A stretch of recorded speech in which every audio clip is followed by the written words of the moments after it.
I'm gonna give you guys an honest review on my 2022 Road Glide stock. We're gonna go for a ride. I'm gonna tell you what I like about it, what I don't like about it. There's some things that Harley should have done better. If I can find a place to run this thing at a quarter mile, I'm gonna see what it'll do at a quarter mile. So we'll see. By the way, I forgot to mention, this is a 2,000 mile review. I've got 1,904 miles, so that's close enough to 2,000 to give you guys a good honest review of this bike. I'll tell you, I gotta say the M8 motor. I mean, I can't compare it to anything because I didn't start really getting into Harleys until just recently, right before I bought this one. I grew up racing motocross and riding dirt all my life, and I swore I'd never have a Harley. Boy, that's a big mistake, because I'll tell you what, these things are so dependable, so comfortable. Like I said, the handlebars definitely had to be changed. It was just like it just felt like you're holding a wheelbarrow.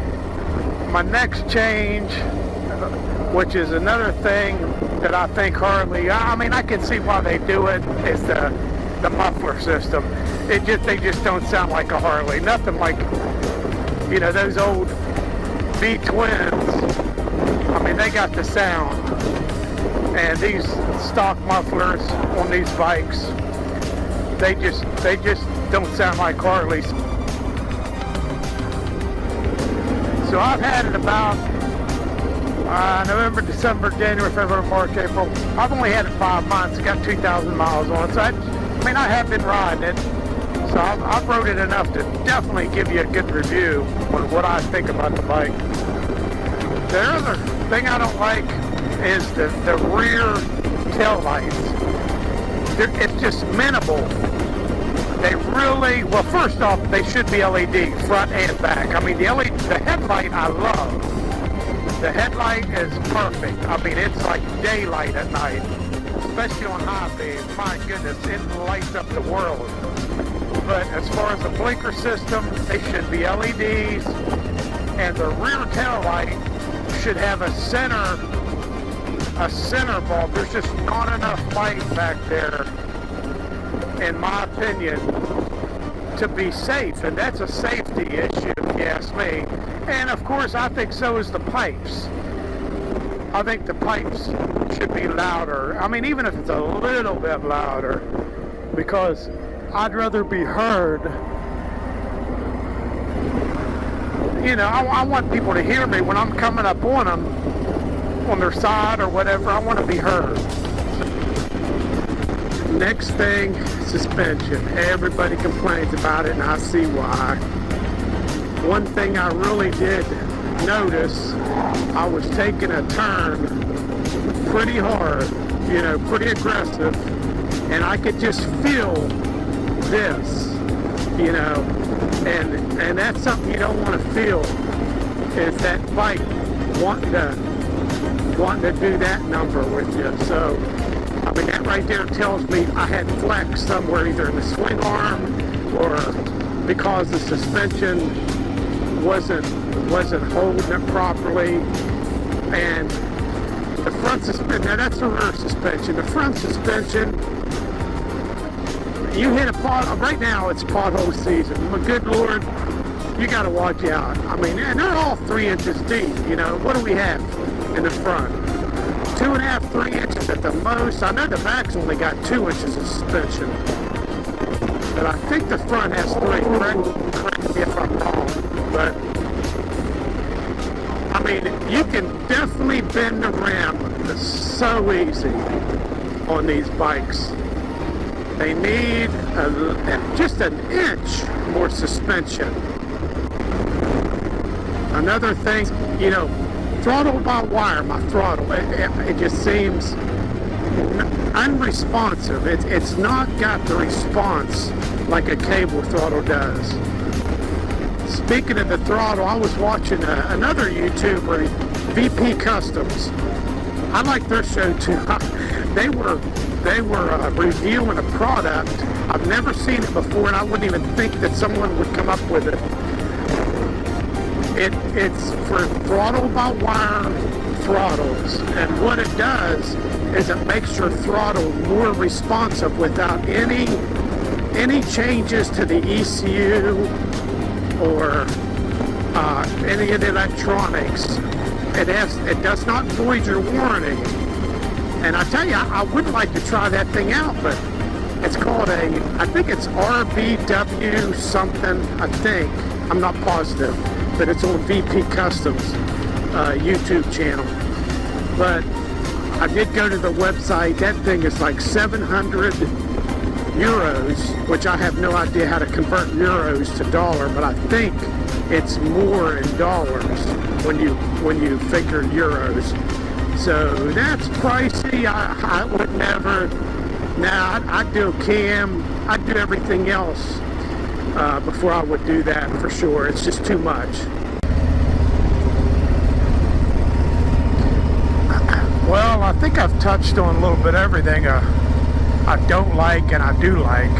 Overall, I love this frickin' bike. I love it.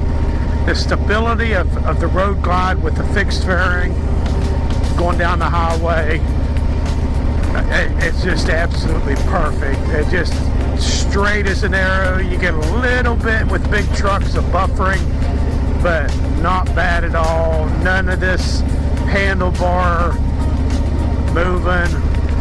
It's really a good bike, and I'll tell you what, if you're interested in buying one, you need to go get it. Like the old $1 million bogan says, get off the couch, right? Don't say I will next year. Do it now. Turn Netflix off and go ride, right? That's right, too. I mean, it's so easy to frickin' get on the couch and stay on the couch. It really is. And the older you get, the easier it gets. Get you a bike and go riding. You won't regret it. Rule number 1 when you're riding, don't die. Rule number 2 is refer back to rule number 1. I have no idea where I'm at right now. I'm trying to find a back road. There's a little section that I know had some real straightaways, no houses on them. So, I'm going into I'm going the wrong way. I gotta turn around. By the way, have I said how much I love this bike? I mean, it's just so comfortable. The ride, you can't beat it. You can't beat the ride on these baggers. Go get you a bagger. And you don't need to get a new one. I bought mine at Tim's Harley Davidson. I tell you what, them guys, they worked with me too, brand new. Casey was my salesman. I've got to know a few of them now. Casey and Tristan and Stump. Good guys. Tell you, they got 2 stores. One's in Anderson, one's in Augusta. And them guys will work with you.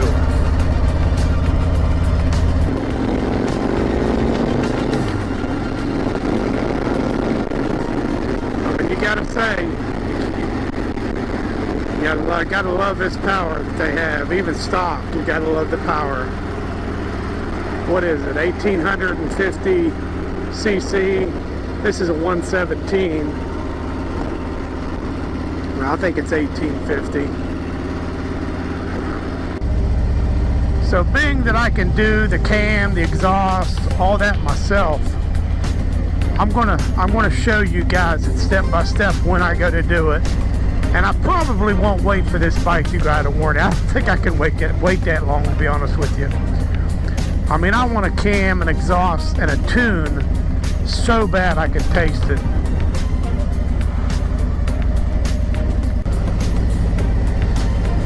This is the first time riding with this new mic setup. You know, of course, you guys probably know that that this is only my third or fourth video, so I've had a hard time getting a mic set up where you can hear me. This is wireless. Comico C3 is what I'm using today. I've got it mounted right inside of here. You can see I put a strap there to be able to hold it in there. So we'll see when I go to editing and make this video how it sounds, because it's really annoyed me, the wind noise.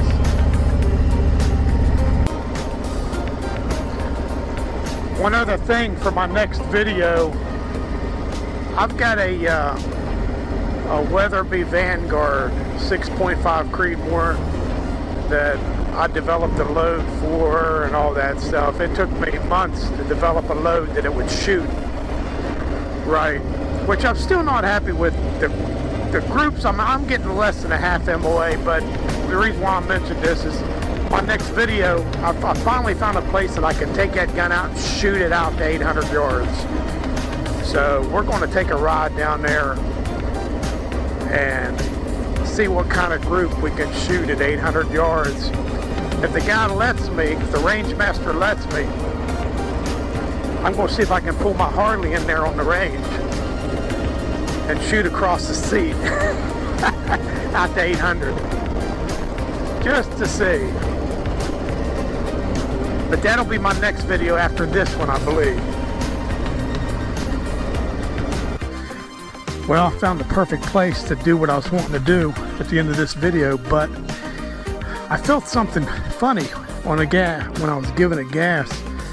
The rear end kind of wanted to scoot out. Let me show you what it is.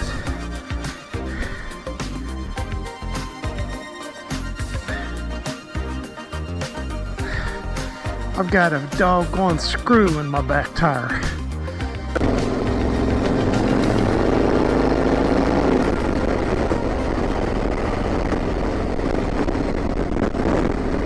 This was the place I was going to do it at. Look at that long straightaway. That would have been perfect. I got all set up for it and everything, but I could feel that screw in that back tire. Ain't that something? I could feel it when I was pulling, digging. I could feel it. I still got plenty of air in the tires, so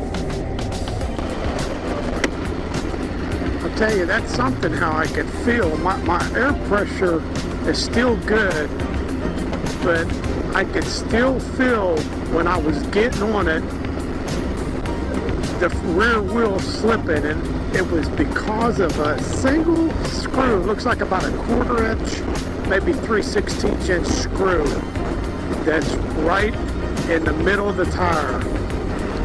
I'm glad it was exposed when I stopped and checked to see what might have been causing that. I would have never known. I kicked the tire, I could tell it had air in it, good air, the way it sounded. So that goes to show you,